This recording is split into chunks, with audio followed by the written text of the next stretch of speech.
parfait, impeccable, excellent, génial, irréprochable. Tip top.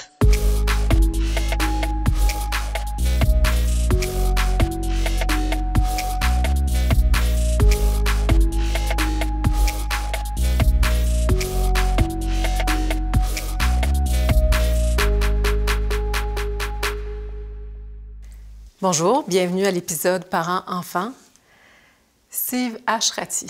Même si vous vivez une forme de coupure avec vos parents, vous les aimez profondément. Bienvenue sur le plateau de Tip Top. Kédina Fleury-Sanson, après 5 enfants, vous commencez à faire votre deuil de l'image de la mère idéale. Ça doit faire mal. Bienvenue. Merci. Stéphanie Gagné, c'est à 37 ans que vous avez fait le grand saut. Après 10 ans de vie de couple avec votre conjoint, vous avez donné naissance à votre fille. Vous vous amusez à raconter que vous êtes presque la plus vieille maman de la garderie. Bienvenue sur le plateau de Tip Top. Il y a plusieurs personnes de la population qui nous ont parlé de ce que représentait pour eux le temps de qualité avec son enfant. Et puis, on va écouter leurs extraits. C'est vivre le moment présent, c'est essayer de ne pas penser au souper qui s'en vient ou aux vêtements non assortis qu'il a mis ce matin-là. C'est de le regarder grandir puis vivre ce moment-là. Et organiser des sorties en famille, proposer une palette de jeux, encourager puis complimenter son enfant, montrer de l'affection et de la tendresse. Là, ça, c'est vraiment important. C'est de nous sentir heureux, de sentir que les gens autour de lui sont bien. Je pense que juste ça fait qu'un enfant va se sentir bien. Quand il m'offre des trucs, il m'emmène dans les endroits que j'aime, des activités ensemble. Stéphanie, avez-vous une histoire à nous raconter pour soutenir un peu votre point de vue sur le temps de qualité? Moi, j'ai un travail qui fait que c'est peut-être plus facile d'avoir du temps de qualité aussi avec mon enfant. Ça, je sais que c'est un grand privilège. Pour moi, du temps de qualité, c'est de respecter ce que l'enfant est aussi. De respecter son imaginaire, de respecter sa journée, si ça a été une journée plus moche aussi, ou dans le fond, de respecter les émotions, mais sans vouloir que ce soit parfait non plus. Là. Merci. Kédina, une autre réalité peut-être? Je me dis, la meilleure chose que je peux faire pour mes enfants, ça trouve peut-être ça bizarre, mais c'est de les outiller à outrepasser les tares de mère que je vais avoir. Moi, c'est ça mon focus. Puis le temps de qualité, c'est je leur donne ce que je peux pour que plus tard, ils consulteront, puis ils disent « ma mère était de même », puis je me sens bien qu'ils soient dans cet esprit-là. Puis qu'ils reconnaissent que je suis pas parfaite, puis du temps de qualité, j'essaie d'en faire, mais tu sais, je suis loin de l'être. Le père est parfait, puis la mère a des tares. Voilà. Bon. C'est un dossier de réglé. Mais c'est bien une maman authentique. Oui, donc, tout à fait. Moi, je suis pour ça. Merci, t'es généreux de ta personne. Nous avons demandé à une jeune femme de 25 ans ce qu'elle pensait des enfants difficiles. On l'écoute. Un enfant n'est pas difficile. Si un enfant est comme ça, est vraiment difficile, c'est parce qu'il manque quelque chose, parce qu'il souffre de quelque chose. Donc, c'est vraiment à la responsabilité des parents de voir qu'est-ce qui se passe vraiment avec notre enfant, pourquoi il réagit comme ça. Vous diriez que vous êtes absolument pour ou contre ce que Koura vient de nous émettre? Oui, moi, je suis complètement pour. Quand on pense qu'on manque d'amour, moi, je pense que c'est là qu'on devient un enfant difficile. Quand le parent ne nous donne pas cette attention-là, la tape dans le dos, vivre des moments difficiles dans la solitude, c'est sûr et certain que moi, ça m'a mis en souffrance. Nous avons demandé à Mme Anne Bernatchez, qui est travailleuse sociale, de nous donner des conseils aux parents sur comment répondre aux questions des enfants. Voilà ce qu'elle nous a dit. Tout se dit. Il n'y a pas de bonne ou de mauvaise façon. Moi, j'accompagne le parent à aller voir en dedans de lui. Qu'est-ce que ça lui dit? C'est lui le professionnel, c'est lui le parent de l'enfant. Parce que l'enfant, je pense qu'ils ne sont pas obligés de tout savoir, mais s'il pose des questions, c'est qu'il y a un besoin en tout ça. Kédina, Oui. à partir de votre expérience, Oui, on peut parler de n'importe quel sujet, qu'il soit tabou ou pas avec les enfants. Il y a une façon d'amener les choses, d'aborder. Puis des fois, là, je vais me fâcher parce qu'on a le réflexe de dire « Oh, des petits enfants, dites-leur pas ça. » Il n'y a rien qui me brûle plus que ça. Comme adulte, de répondre aux questions viscérales, des fois, des enfants. Ah oui. On apprend tellement, là. Puis ils ont besoin de s'exprimer. Oui. Et puis les jeunes sont éveillés. Ouais, puis je pense que de répondre aussi beaucoup en images aux enfants, ça nous permet, nous aussi, comme parents, tu sais, de rendre ça doux, tu sais, juste de shiner un peu à patente. Là, parce que, tu sais, c'est sûr, là, la mort, là, on vit avec ça. Il y a plusieurs personnes là, de la population qui nous ont parlé de tout ce questionnement-là. Est-ce qu'on fait des enfants encore en 2022 avec ce qui se passe au niveau des changements climatiques, les défis au niveau de l'humanité? Donc, on va écouter ce qu'il y avait à nous dire. Franchement, je suis content d'être trop vieux, de plus avoir à me poser cette question-là, parce que franchement, j'aimerais pas être face à ça aujourd'hui. Je suis plein de compassion pour les jeunes aujourd'hui qui se posent ces questions-là. En fait, j'y penserais vraiment beaucoup. Je crois que même si on peut avoir peur que la fin du monde va arriver d'une façon à cause que, on dégrade notre planète à une vitesse phénoménale, je pense que de mettre un enfant au monde en 2022, c'est pas quelque chose qui devrait nous retenir. L'être humain est fait pour s'adapter beaucoup. Je pense qu'on possède beaucoup de résilience en chacun de nous. Je pense que ça vaut la peine d'essayer quand même. Tu sais, moi, là, dans mon quartier, là, je marche avec ma fille, puis des petits gants, puis un sac de poubelle, puis on ramasse les trucs dans le fossé. Puis la planète, c'est important. Elle le sait, là. C'est inné en elle. Elle n'a pas à faire un comparatif, elle l'apprend déjà. Fait que je sens que moi, en mettant un enfant au monde, puis en mettant encore des enfants au monde en 2022, c'est de mettre des solutions au monde. On a Alexandrine, 24 ans, qui avait quelque chose d'intéressant à nous dire aussi sur le sujet. On l'écoute. Ce que je trouve difficile pour les parents en 2022, c'est toutes les espèces d'attentes de la société, puis de se comparer aussi. Tu sais, il y a les réseaux sociaux maintenant, là. Tout le monde est tout le temps en train de se comparer, puis de juger les autres parents sur leur choix. Je sais pas si c'était comme ça avant, j'étais pas là, mais je trouve qu'il y a beaucoup de jugements puis d'attentes maintenant par rapport aux parents, puis on essaie de les coincer là, dans la seule erreur qu'ils vont faire, qui sera pas environnementale ou qui sera pas correct là, selon la vision des valeurs de notre société actuelle. Là. C'est un peu intense. C'est la journée où tu achètes un sac de couches jetables parce que t'as pas le temps de laver tes petites couches lavables. Là. C'est mieux de te tenir serré puis que personne ne le sache. Moi, ça m'a fait de la peine. J'ai une enfant de 18 ans. Elle a affirmé ça, là, sans l'ombre d'un doute. Mais voyons, penses-tu que je vais avoir des enfants? Et là, j'étais surprise. Je dis, voyons, de quoi qu'elle me parle? Comment ça? À 18 ans? À 18 ans? Elle dit, ben, tu vois-tu dans quel monde on vit? Elle dit, penses-tu que je vais mettre des enfants au monde? Pour toi, avoir un enfant, ça n'a aucun lien avec l'environnement et le monde. C'est le signe que les temps changent. Ben oui. On a une mère de 42 ans qui s'est prononcée sur la conciliation travail-famille. Voilà ce qu'elle nous a dit. C'est un grand défi, puis le défi, c'est de garder le cap sur ses priorités. Puis je pense que quotidiennement, avec les engagements, c'est nettement pas facile. Kédina, est-ce que vous diriez que vous êtes absolument pour ou absolument contre ce que vient de nous dire Julie? Absolument contre. Là, moi, j'ai une fierté, j'ai 43 ou 44 ans, puis ça fait 1 an et demi que je travaille comme une personne normale. Fait que j'ai fait le choix de vivre plus pauvrement, puis d'être avec les enfants. Puis là, on va me dire, ouais, mais Kézina, c'est pas tout le monde qui a le choix. Je maintiens ma position, c'est une question de choix. Un enfant qui va à la garderie ou qui va à l'école, on s'est demandé si ça pouvait être un peu comme aller au travail. Il y a certaines personnes qui nous ont donné leur avis là-dessus. Mais dans mon souvenir de la garderie, c'était très plaisant de toute façon. Donc, non, je considère pas que c'est l'équivalent du travail. C'est vrai qu'on a besoin de vacances au bout d'un moment à l'école parce qu'à un moment donné, on va comme se fatiguer puis on va oublier les autres choses importantes dans la vie. Ben, ses amis, c'est jouer.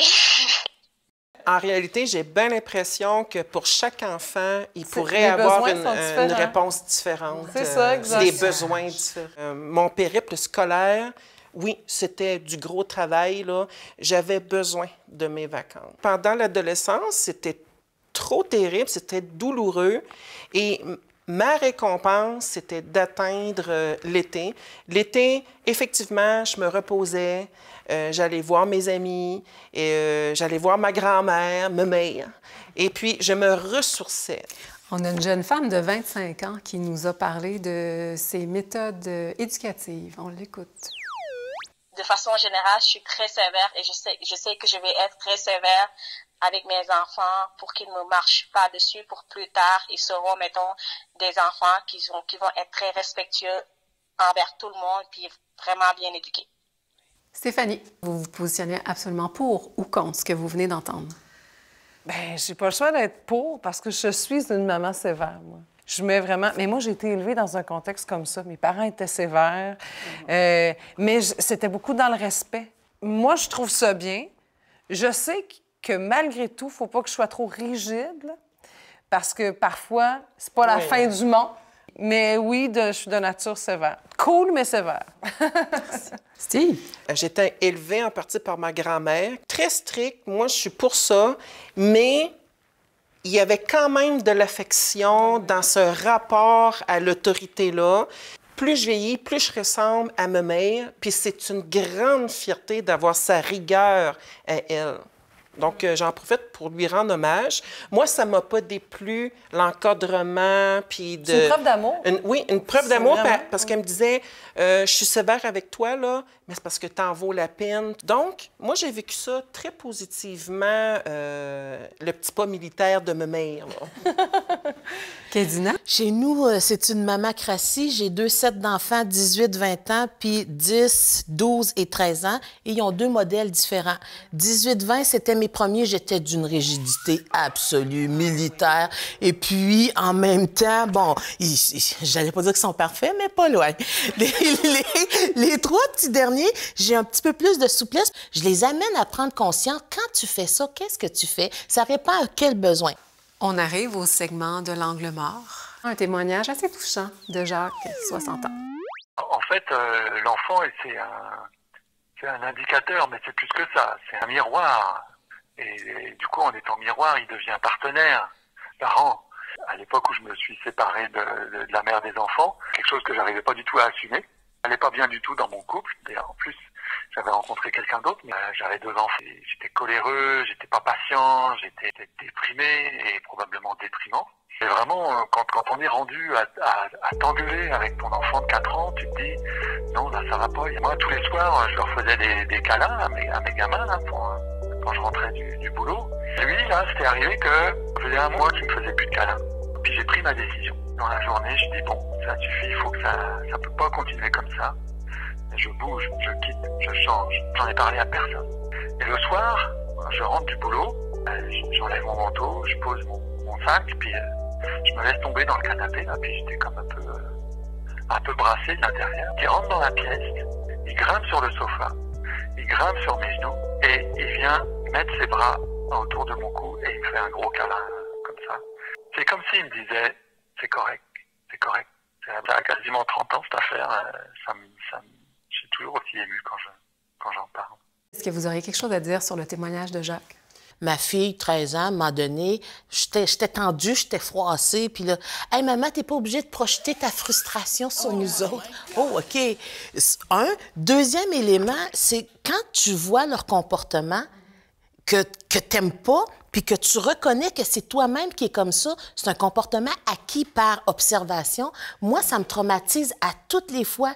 Puis là, je vais pas engueuler le flot d'être comme ça. Je vais essayer de porter attention. Hey, c'est vraiment de moi qui tienne ça. C'est lourd.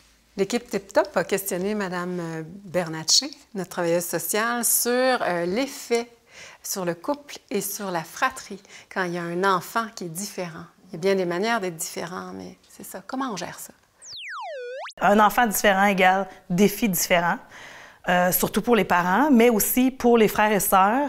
J'ai remarqué que ça peut faire des fois de la jalousie par rapport, par exemple, aux besoins d'attention, aux besoins d'affection. Ou comment ça que mon frère, tu le prends plus dans tes bras souvent que moi? J'ai remarqué que les parents se mettent aussi une pression, une culpabilité aussi qui vivent dans qu'est-ce que j'ai fait, qu'est-ce que j'ai pas fait, j'aurais-tu pu faire autrement. On nous appelle les professionnels, mais en fait, le professionnel dans sa situation, c'est le parent. Parce que ce qui fait qu'un parent va bien accompagner son enfant à besoins particuliers, c'est s'il continue de croire en lui. Maintenant, c'est que les parents qui ont des enfants qui vivent des défis, ils verbalisent, oui. Ils disent, c'est pas vu comme un tabou, tu sais. Puis ça te permet aussi de computer, toi, comme parent, de dire, je vais être attentive à ça, moi aussi, ou ça rend ça plus normal. Tandis que maintenant, je pense qu'on met plus en lumière les solutions. Oui, puis c'est vrai. Par exemple, même à l'école, tu as des intervenants en classe. Spéciaux. Oui, c'est ça. Ils sont là. Oui, Ils sont dans la classe tout le temps, c'est ça. Ben oui. T'as quand même beaucoup d'accompagnement, puis c'est vrai, tu sais, puis là, c'est moins... C'est glamour à être différent, on dirait, ces temps-ci. Hey, enfant, moi, je viens d'un village en Gaspésie, puis quand il y a un enfant qui allait voir l'orthophoniste, là, hey! On va l'orthophoniste. Ouais, oui. Problème. Hey! Il y a juste de la misère avec ses P et ses B, c'est pas la fin du monde, voyons donc. Ouais. Mais on voyait ça comme gros maintenant. C'est rendu normal. Ouais. En 2022, l'âge moyen d'une première exposition à une vidéo porno en ligne est de 10 à 12 ans. Une des premières fois, si c'est pas la première fois que j'ai été exposé à de la pornographie, c'était comme ça, c'était un des rares qui avait un téléphone à l'époque avec Internet, un téléphone tout court, mais il y avait Internet dessus, puis il était plus vieux que nous, puis je sais pas trop, peut-être que c'était pour rire ou pour nous choquer, mais il nous a montré ça, puis c'est vraiment étrange. Voir la pornographie en tant qu'enfant, ça fait quelque chose de bizarre dans le cerveau, là. Qu'est-ce que vous auriez envie de dire spontanément? Mais surtout dire que s'il y a quelque chose que tu vois qui te questionne, viens me voir, on va en discuter. Je pense qu'il faut rester ouvert à la discussion. Mais je le sais que je suis pas à l'abri de ça. Puis ça me rend craintive un peu. Bien, ça reste que c'est pas un problème d'accessibilité à la pornographie, c'est l'accessibilité à Internet. Ouais. Et puis, c'est ça l'enjeu pour les parents aujourd'hui. Puis, c'est important, l'éducation sexuelle. Les parents doivent s'y mettre. Il y a beaucoup de mises à jour à faire dans nos chaumières québécoises. Puis, c'est de poser la sexualité en interdit, puis en quelque chose de caché. Ça aussi, ça fait partie de notre culture, ça fait partie des tabous. Mais c'est judéo-chrétien. C'est ça, faut pas les abandonner, nos enfants. Non, c'est tellement difficile d'être parent. C'est l'étape du consensus. On va vous proposer 3 énoncés. On va vous laisser exactement 5 minutes pour discuter entre vous, pour établir un consensus. L'accès aux tablettes, iPhone, jeux vidéo, le plus tard possible. La meilleure formule pour la garde partagée, 1 semaine, 1 semaine. Le bon moment pour l'enfant de quitter le nid familial, c'est quand il est prêt. Les jours qui peuvent pas vraiment sortir dehors, ça peut être utile. Puis je pense que les parents doivent montrer l'exemple aussi. Pas avant un certain âge, là, j'aimerais mieux qu'il y ait un livre des mains avant d'avoir un téléphone. C'est celle qui correspond aux enfants. En général, la garde partagée 50-50, c'est pas du tout une bonne affaire. C'est l'enfant, je pense qu'il a besoin d'avoir un lieu de référence aussi. À toutes les semaines, ce seraient les parents qui auraient la maturité d'offrir une constance à leurs enfants et de changer de maison eux-mêmes. Quand il est prêt. Puis l'important, c'est de le préparer. Moi, j'ai toujours vécu dans une maison de famille, donc pour moi, quand un homme te demande la main, tu peux aller faire ta vie. Là, tu peux quitter le nid, là. Alors, j'ai l'impression que ça a été quand même houleux, votre discussion, mais que vous êtes... On s'est beaucoup amusé. Mais on s'est entendu avec l'énoncé numéro 1, qui est l'accès aux tablettes, le iPhone, les jeux vidéo, le plus tard possible. Mais on a quand même une nuance. C'est un contrôle comme parental le plus tôt possible, plus tôt dans la vie de l'enfant, parce qu'on considère que c'est des éléments technologiques incontournables dans notre époque aujourd'hui. Avec le 3X sur un clavier, là, entre autres, mon Dieu, jamais. On pourrait proscrire le X. Il sert pas tant que ça, dans le fond. Ouais. Merci infiniment d'avoir participé, Kédina, Steve, Stéphanie. Vous nous avez permis d'avoir accès au niveau d'amour que vous portez dans vos cœurs. Je suis convaincue que vous avez inspiré beaucoup de parents aussi à la maison. Merci infiniment. Et puis, pour les gens à la maison, je vous invite justement à un prochain épisode de Tip Top. Tip Tip.